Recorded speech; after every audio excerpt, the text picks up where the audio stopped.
Em breve, o estado de São Paulo terá uma nova legislação para o controle do cancro cítrico, doença que causa grandes prejuízos a toda a cadeia produtiva. Esse movimento foi incentivado pela Instrução Normativa 37, publicada em setembro pelo Ministério da Agricultura, Pecuária e Abastecimento, e que traz novas definições sobre status fitossanitário e manejo de risco da doença. Pelas novas regras do mapa, o combate ao cancro cítrico vai além da erradicação de árvores contaminadas, permitindo a mitigação de risco e até a comercialização de frutas produzidas em áreas afetadas. O pesquisador do Fundecitrus, Franklin Belal, fala sobre o panorama da doença no Brasil e suas principais características. O cancro cítrico é uma doença que chegou no Brasil já há quase 60 anos. O ano que vem a gente vai completar 60 anos desde que a doença chegou aqui. Atualmente ela é encontrada principalmente aqui nos estados do Sul, na região Sudeste tem relatos em São Paulo e Minas Gerais. Alguns relatos também em alguns estados do Nordeste, mas mais importante, ela não está presente no segundo polo citrícola do país, a região da Bahia e Sergipe. Em São Paulo, mais especificamente, a doença passou por um programa de erradicação desde que foi detectada em 1957, com diversas metodologias para a eliminação das plantas doentes. No entanto, nos últimos anos, a incidência da doença nos pomares cresceu substancialmente em função de diversos fatores e hoje a situação ela indica para uma mudança na legislação de controle do cancro cítrico no estado. A situação está caminhando no sentido de haver uma mitigação ou mesmo um manejo integrado da doença nos pomares paulistas, ao invés da erradicação de plantas doentes. O cancro cítrico é uma doença causada por uma bactéria do gênero Xanthomonas.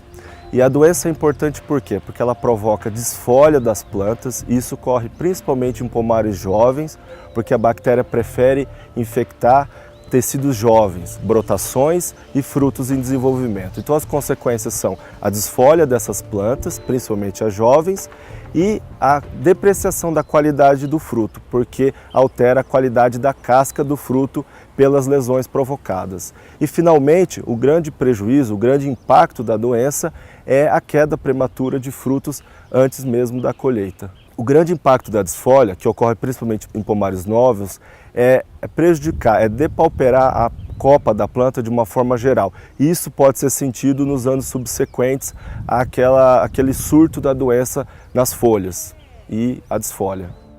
A definição de novas medidas para o controle do cancro cítrico é uma ação coletiva, que exige o envolvimento de todos os elos da cadeia produtiva, principalmente uma atenção maior para as questões fitossanitárias. E neste ponto, o citricultor tem papel fundamental, pois é sua a responsabilidade pelos cuidados com os pomares, pelo manejo que pode reduzir a disseminação da doença dentro e fora de sua fazenda.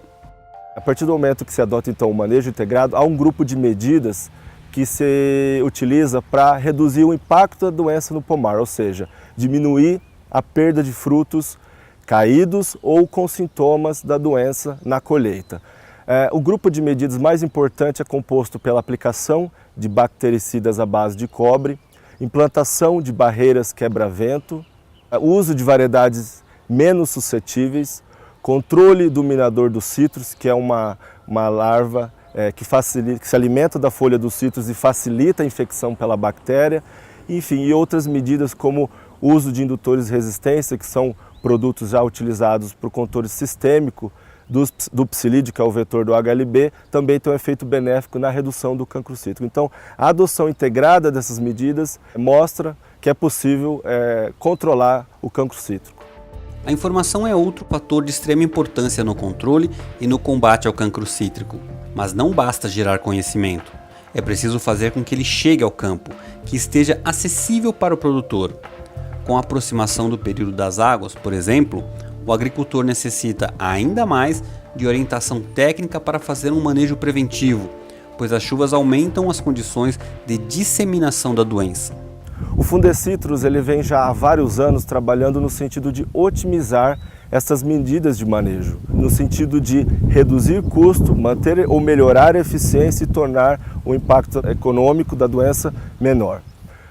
Merece destaque dos nossos trabalhos a redução do volume de caldo utilizado para as pulverizações à base de cobre, as doses dos produtos utilizadas e o momento ideal de aplicação. Nós também estamos trabalhando fortemente na quantificação da importância de cada uma dessas medidas do manejo integrado no controle da doença. Estamos estudando na descoberta de qual é a medida mais importante e quando ela deve ser adotada nas diversas situações que a gente tem aqui no estado.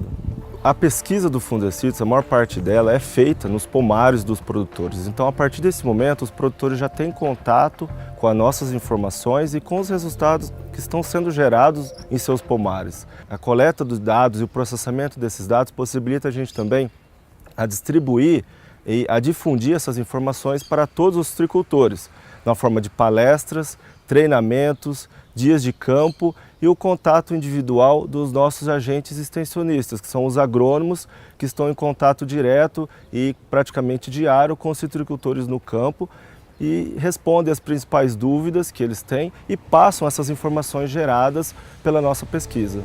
No site www.fundecitrus.com.br você encontra mais informações sobre o cancro cítrico e diversas outras doenças.